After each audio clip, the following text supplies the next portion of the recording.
menyaksikan video ini, pastikan bosku jangan lupa subscribe. Karena subscribe itu gratis plus bonus tonton video terbaru setiap harinya. Jangan lupa ya. Memang di perpolitikan Indonesia itu sangat sulit ditebak sekali.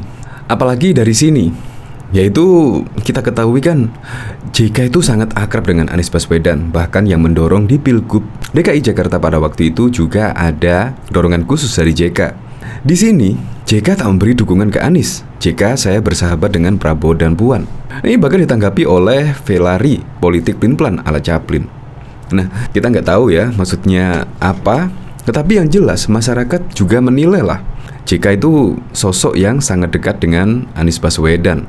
Dan bahkan sih menurut saya juga Nasdem mendeklarasikan Anies Baswedan, menurut saya sih juga ada peran dari Pak JK lah, yaitu Anies dipilih oleh Nasdem menjadi Capres 2024. Apalagi juga kita lihat dalam foto yang beredar, Pak JK juga bertemu dengan pimpinan-pimpinan parpol ya, seperti Pak Surya Paloh, Ketua Umum PKS, dan bahkan juga Ketua Umum dari Partai Demokrat.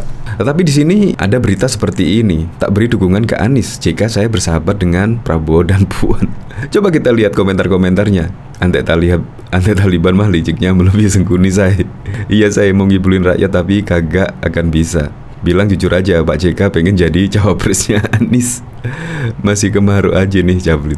Percaya? Saya mah enggak, saya hanya sekedar lip service, tapi di belakangnya jor-joran mendukung. Nah, setelah saya buka beritanya sih seperti ini. Wakil Presiden ke-10 dan 12 Yusuf Kala menegaskan dirinya tak memberikan dukungan khusus kepada calon presiden yang diusung Partai Nasdem Anies Baswedan. Dia mengaku bahwa dia dan Anies semata-mata kenal baik saja. Dia menyebut dirinya bersahabat juga dengan Ketua Umum Partai Gerindra Prabowo Subianto dan Ketua DPR RI Puan Maharani. Saya kenal baik sebetulnya sama Anies, bersahabatan dengan Prabowo, bersahabat dengan Bu Puan Maharani.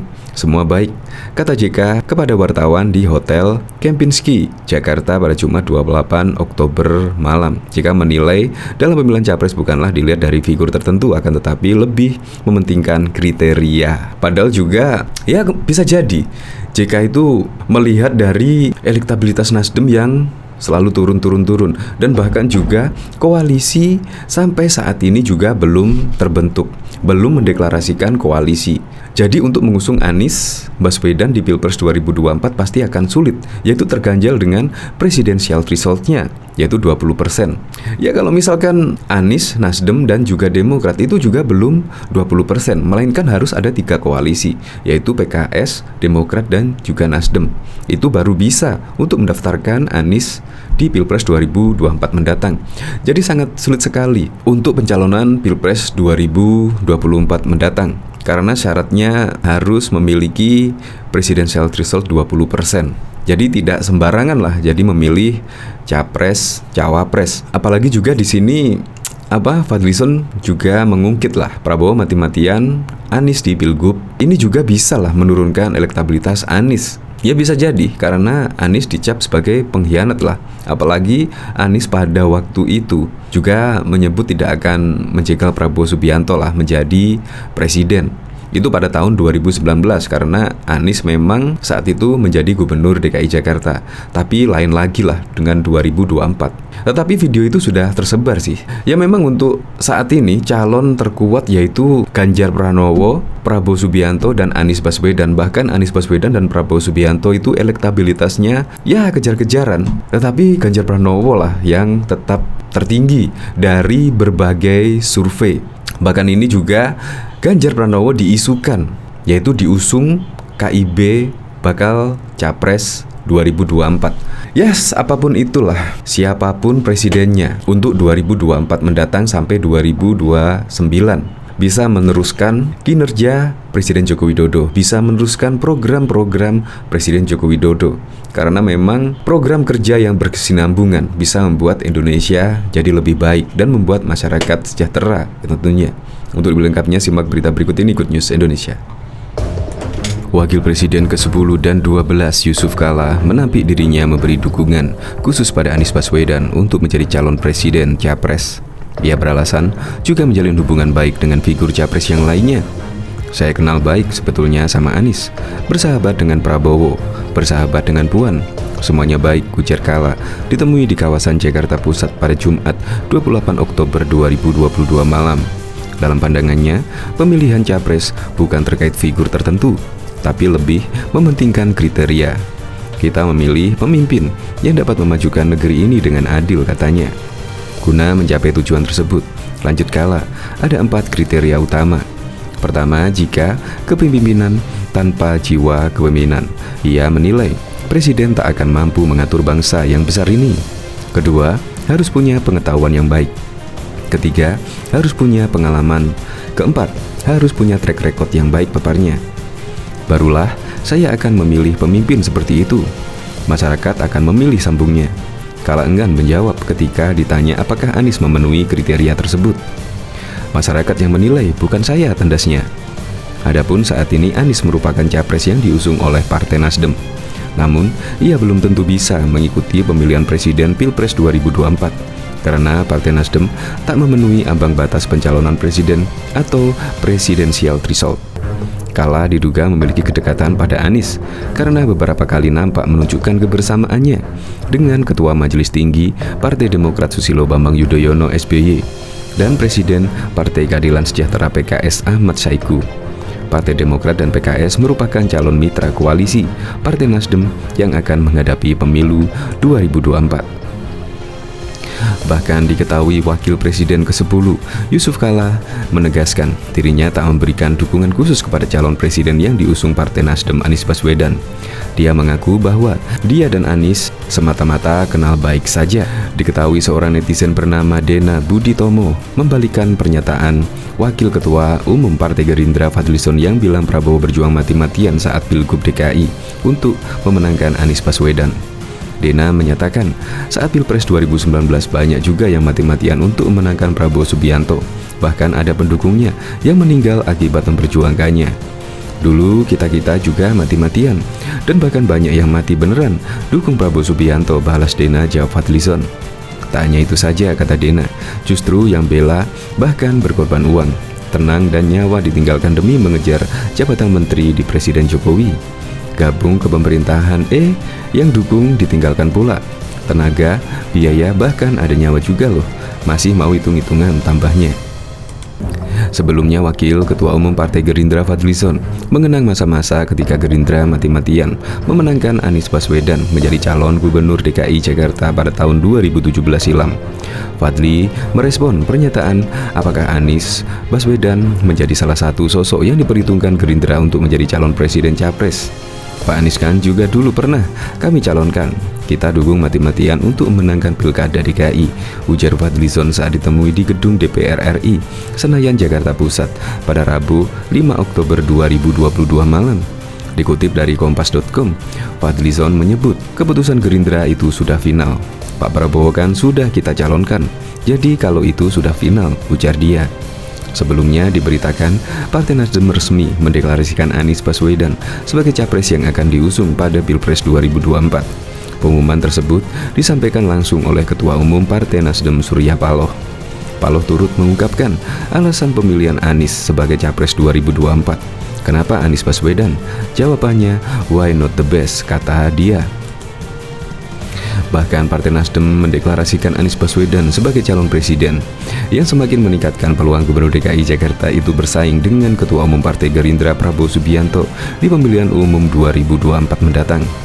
Hal ini dinilai sebagian pihak sebagai upaya pengkhianatan, sebab Anies sendiri berhasil menjadi Gubernur DKI berkat dukungan Prabowo di Pilgub 2017 yang lalu. Dengan demikian, Prabowo banyak mencetak dan membesarkan para tokoh di politik termasuk Presiden Joko Widodo. Atas jasa Prabowo lah, Jokowi bisa naik dari wali kota Solo menjadi Gubernur DKI Jakarta pada Pilgub 2012 yang lalu. Padahal awalnya PDIP, partainya Jokowi tidak mau mendukungnya. Namun dengan lobi Prabowo ke Ketua Umum PDIP Megawati Soekarno Putri, akhirnya PDIP luluh juga dan mau menjadikan Jokowi sebagai calon Gubernur DKI Jakarta. Ketua Umum Partai Gerindra itu dan PDIP pun memasangkan Jokowi dengan Basuki Cahayapurnama alias Ahok. Singkat cerita, Jokowi Ahok pun mencundangi lawannya Fauzi Bowo. Pada Pilpres 2014 silam, Prabowo pun siap maju, nyapres berpasangan dengan Hatta Rajasa.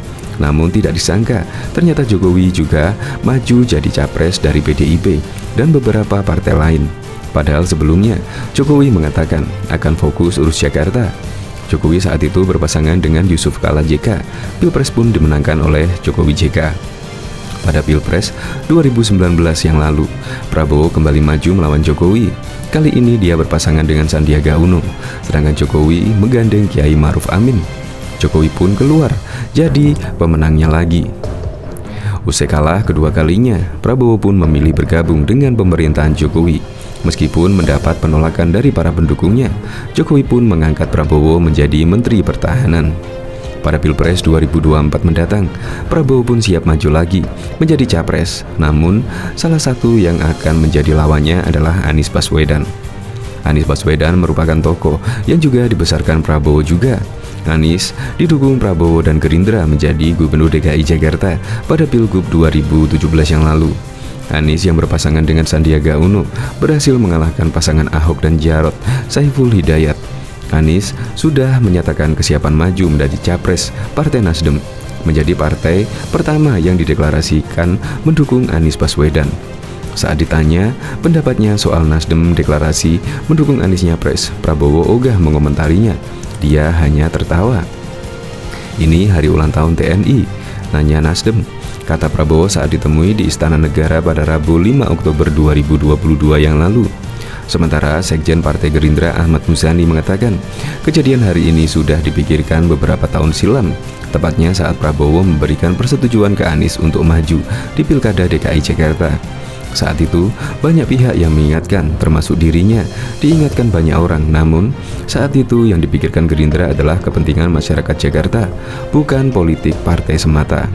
Kejadian itu, sebut Muzani, juga terjadi pada saat partainya mengusung Jokowi dan Ahok di Pilgub DKI 2012 yang lalu. Muzani mengatakan pada akhirnya Prabowo harus berhadapan dengan Jokowi di Pilpres 2014 yang lalu. Kader Gerindra diingatkan oleh Prabowo untuk tidak memikirkan hal tersebut terlalu jauh, yakni Anies berpotensi menjadi pesaing Prabowo. Karena apa yang dilakukan harus ikhlas. Lupakan semua kebaikan yang kita pernah berikan kepada masyarakat, kepada rakyat, kepada bangsa. Karena sudah terlalu besar bangsa dan rakyat kita memberikan kebaikan kepada kita.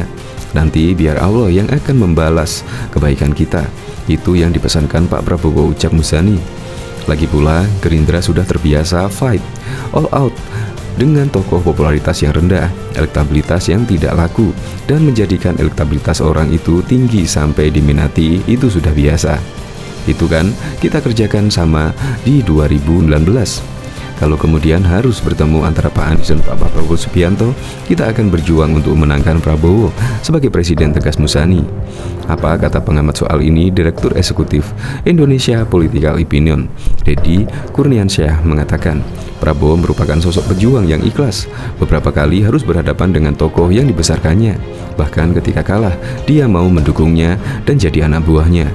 Prabowo juga tidak pernah kapok menciptakan banyak tokoh baru, dari yang tidak dikenal menjadi tokoh yang dikenal. Dia sosok kingmaker, paparnya.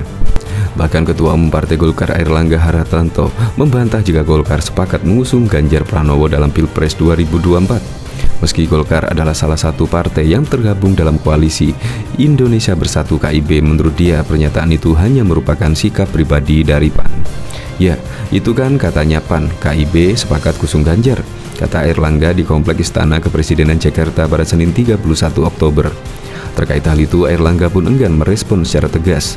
Ia hanya mengatakan bahwa soal Capres-Cawapres sudah dijelaskan di HUT Golkar. Kan Golkar baru ulang tahun, kemarin sudah jelas itu acara Golkar, jelasnya. Airlangga menilai pembahasan terkait Capres-Cawapres akan dilakukan di Makassar bersama para 3 ketua umum lainnya. Kan kita forumnya nanti, kita ada di Makassar, forum ketua 3 partai. Di situ akan didengarkan kembali, kata dia. Sebelumnya, Wali Kota Bogor Bima Arya mengatakan KIB saat ini tengah mempertimbangkan untuk mengusung Ganjar Pranowo dan Ridwan Kamil di Pilpres 2024. KIB, saya kira menimbang dengan sangat serius sosok Mas Ganjar. Beberapa DPW dari PAN dan P3 sudah menyebut nama Ganjar secara resmi, kata Bima di Jakarta Selatan pada Sabtu 29 Oktober 2022. Sementara saat acara Y20 di Pura Mangkunegara pada Jumat 28 Oktober, Bima menanyakan kesiapan Ganjar Ridwan untuk maju sebagai Capres-Cawapres. Untuk Mas Ganjar, siap nggak berpasangan dengan Kang Emil? Untuk Kang Emil, siap nggak berpasangan dengan Mas Ganjar? Dan untuk Mas Gibran, siap nggak mendukung mereka berdua? Terima kasih, kata Bima. Selanjutnya Bima menjelaskan background keduanya, mulai dari Ridwan Kamil atau akrab disapa Emil yang keluarga dekat dengan pesantren. Sedangkan Ganjar adalah sosok aktivis nasional. Menurutnya meski berbeda, tapi mereka saling melengkapi. Ganjar berasal dari etnis Jawa yang mayoritas di Indonesia. Kang Emil dari Sunda, beda tapi saling melengkapi. Bener nggak? Mari kita titipkan dua hal yang penting kepada mereka nantinya, pungkasnya.